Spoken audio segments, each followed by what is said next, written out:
कचरा बीनने वाले और निर्धन लोग, भीख मांगने वाले, भिक्षावृत्ति करने वाले, जगह जगह घर घर जाकर कुछ मांगने वाले आपका अहित कर सकते हैं। इस वीडियो में बताने का उद्देश्य यही है। वो कुछ ऐसे क्रिया करते हैं, उनको बहुत ज़्यादा जानकारी होती है या नहीं भी होती है, अनजाने में करते होंगे, लेकिन आपके लिए अशुभकारी घटनाएं साबित हो सकती हैं। तो आपको कोई भी आपके घर बाहर आपको पुकारे, आवाज़ दे कि रोटी दे दो, चावल दे दो, या ये दे दो, वो दे दो, तो आपको एक बार खिड़की से झांकना ज़रूर चाहिए कि वो आपके घर के बाहर कर क्या रहा है। उसकी पुकार अगर आपने अनसुनी कर दी तो आपको कष्ट भुगतना पड़ सकता है। ये संभावना व्यक्त करती हूँ, हो भी सकता है, नहीं भी हो सकता। अगर आप भाग्य के धनी हैं, अगर आपके कर्म अच्छे हैं तो आपको कोई दुष्प्रभाव नहीं भुगतना पड़ेगा।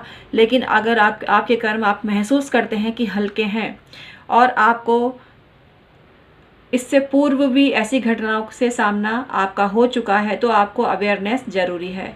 हाय everyone, my name is doctor Umashree. मेरे चैनल में हमेशा आपका स्वागत होता है। आज भी पूरे मन से, अच्छे मन से आपका स्वागत करती हूँ, वेलकम करती हूँ। मेरे जो सब्सक्राइबर हैं सदा खुशहाल ज़िंदगी बसर करते रहें। मेरी ब्लेसिंग्स हमेशा उनके साथ होती है, उनकी तरक्की होती रहे, वो पनपते रहें, उनके पास बहुत पैसा आता रहे, उनकी तिजोरी धन से लबालब सराबोर होती रहे। यही ब्लेसिंग्स मेरी उनके लिए होती है। मेरी आशीर्वाद और दुआ हमेशा उनके साथ में होती है।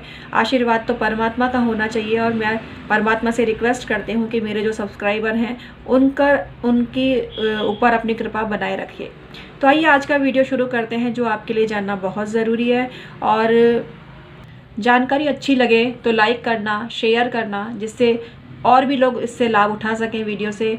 तो इससे पहले आपको चैनल को सब्सक्राइब करना चाहिए। मेरे चैनल का नाम है डॉक्टर उमाश्री और इस चैनल को सब्सक्राइब करिए, बेल बटन दबाइए और ऑल पर क्लिक करिए, जिससे इसी तरह की जानकारी भविष्य में आपको प्राप्त होती रहे और आप माला माल होते रहें, धनवान होते रहें और आप तरक्की करते रहें और आपके जीवन में खुशियों का संचार होता रहे।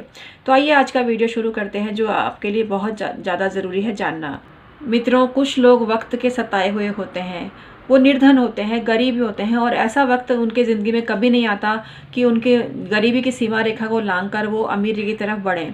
कुछ लोग ऐसे इसमें कामयाब भी होते हैं, लेकिन कुछ लोग ऐसे होते हैं कि कर्म कुछ नहीं करना चाहते, निष्क्रिय रहते हैं, हाथ पैर उनके सलामत होते हैं भगवान के दया से, उनका मस्तिष्क भी बहुत सही होता है, लेकिन वो भी कुछ करना नहीं चाहते, कमाना ही नहीं चाहते और अपने हाथ पैरों का यूज़ नहीं लेना चाहते। लेकिन वो मेरी सलाह तो ये है कि ऐसे लोगों को अपने हाथ पैरों को कुछ कष्ट देना चाहिए और हाथ पैरों का यूज़ करके कुछ कमाई धमाई करनी चाहिए। लेकिन ये वीडियो उन लोगों के लिए नहीं है, ये वीडियो आप लोगों के लिए है, गुणी जनों के लिए है, जिनके अच्छा खासा घर बार है और अच्छे खासे सुख आप भोग रहे हैं। एक छोटी सी गलती आपको तबाह कर सकती है और परेशानी में डाल सकती है। और मेरा उद्देश्य आपको परेशान करना नहीं है और आपको जानकारी भर देना है कि आप ऐसे लोगों से सावधान रहें। मित्रों, कई बार ऐसा होता है, सुबह सुबह तीज त्योहार के दिन ढोल बजाते हुए कुछ भिक्षुक तो नहीं होते हैं, वो अब कलाकार लोग होते हैं, लेकिन ढोल बजाकर तीज त्योहार पर मांगते हैं। मैं उनकी बात नहीं कर रही, उनका तो प्रोफेशन होता है बेचारों का, और अपने मतलब हुनर का आपको लोहा मनवाते हैं और उनको आप अपनी खुशी से देते हैं।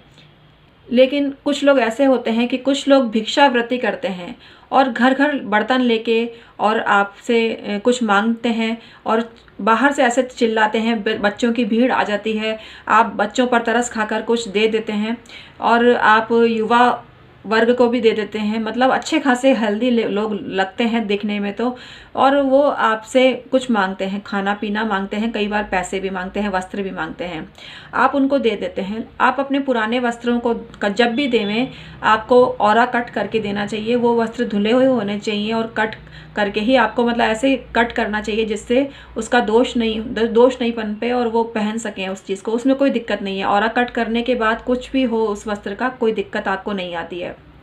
लेकिन जो लोग वस्त्र को धोते नहीं है, ना उसका औरा काटते हैं और ये सोचते हैं कि कुछ नहीं होता, मैं तो नहीं मानता या मैं तो नहीं मानती, तो उन लोगों के साथ कुछ बुरा हो सकता है।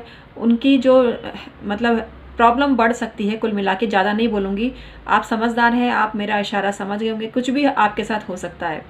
इसी प्रकार से अगर आप लोगों को खाना देते हैं तो या तो ताज़ा खाना दे दीजिए। अपना झूठा खाना इन ऐसे लोगों को आपको नहीं देना चाहिए। खाने के द्वारा भी आपका ऑरा जाता है। लेकिन उससे भी खतरनाक बात जो मैंने अभी अभी देखी है और मैंने सोचा कि आपके लिए वीडियो बनाना बहुत ज़रूरी है। अभी बच्चों की, मांगने वाले बच्चों की भीड़ आई और उनके साथ 2 युवा लड़कियां भी थी, टीनेज भी थी और 4-5 बच्चे थे, मतलब 5-6 बच्चे थे। वो एक घर के बाहर कुछ मांग रहे थे, घर के लोगों ने सुना नहीं। वो एक लड़का उनके साथ था और वो लेट गया। घर के बाहर जो स्लैब होती है ना, फुटपाथ मतलब आपके घर गेट के, मेन गेट के जस्ट बाहर वाली स्लैब, उस पर वो लेट गया और कुछ देर लेटा रहा। किसी ने उसको टोका नहीं। फिर वो उठ गया और रवाना हो गया, क्योंकि उस घर के लोगों ने कुछ देखा भी नहीं और उसको कुछ दिया भी नहीं। लेकिन मैं देख रही थी और मैंने इस पे नज़र मारी और मैंने ये सोचा कि उसने ऐसा क्यों किया है। मित्रों, घर के बाहर, गेट के बाहर कोई व्यक्ति लेटा हुआ होता है तो आप समझ सकते हैं उस घर के साथ में क्या हो सकता है। समझदार को इशारा काफ़ी है। तो आपको अवेयरनेस होनी चाहिए और उस बच्चे को डांटना चाहिए था, ऐसे कंडीशन में डांटना चाहिए और उनको भगा देना चाहिए। आपको देना ना देना आपकी मर्जी पर डिपेंड करता है और ऐसे लोगों की बद्दुआ भी नहीं लगती है, क्योंकि वो दिल से नहीं निकली होती है। दिल से कोई व्यक्ति आपके द्वारा दुखी हो, उसकी बद्दुआ आपको लग सकती है, वो एक अलग मैटर है। उसके बारे में कभी डिस्कस करूँगी।